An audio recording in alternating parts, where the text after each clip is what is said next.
Hi viewers, welcome to my channel. ఇంకా మన channel ఎవరైతే సబ్స్క్రైబ్ చేసుకోలేదో ప్లీజ్ సబ్స్క్రైబ్ చేసుకోండి. ఈరోజు ఒక మంచి రెసిపీతో మీ ముందుకు వచ్చేసాను.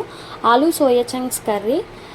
దీని టేస్ట్ అయితే నాన్ వెజ్తో సరి సమానంగా ఉంటుంది. సో ఈ రెసిపీని ఎలా చేయాలో చూసేద్దాం. ముందుగా ఒక కడాయి తీసుకొని కర్రీకి సరిపడా ఆయిల్ వేసుకోవాలి.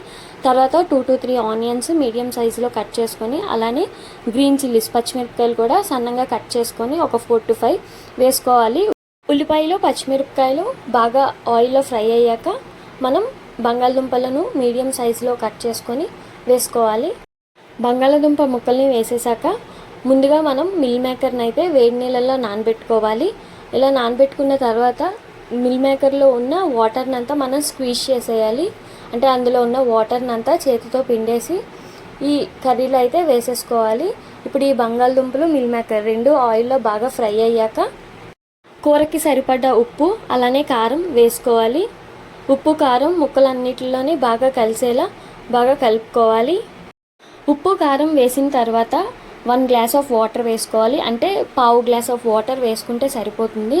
సో అది వేసిన తర్వాత కూరకి సరిపడ్డ అల్లం వెల్లుల్లిపాయ పేస్ట్ వేసుకొని దాన్ని పచ్చివాసన పోయినంత వరకు కర్రీని కుక్ చేసుకోవాలి.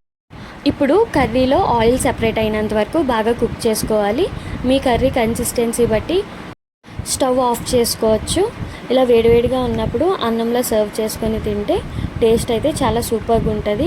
అండ్ మోర్ ఓవర్ ఈ రెసిపీ టేస్ట్ నాన్ వెజ్ కర్రీస్తో సరి సమానంగా ఉంటుంది. సో మీరు కూడా ట్రై చేయండి. అండ్ ఈ రెసిపీ నచ్చినట్టయితే మీ ఫ్రెండ్స్ అండ్ ఫ్యామిలీకి షేర్ చేయండి. మరిన్ని వీడియోస్ కోసం మన ఛానల్ని అయితే సబ్స్క్రైబ్ చేసుకోండి. అండ్ మన ఛానల్లో ఈ వీడియోని చూడడం ఫస్ట్ టైం అయితే ప్లీజ్ సబ్స్క్రైబ్ చేసుకోండి. Thank you for watching. Please do like, share, comment and subscribe to my channel.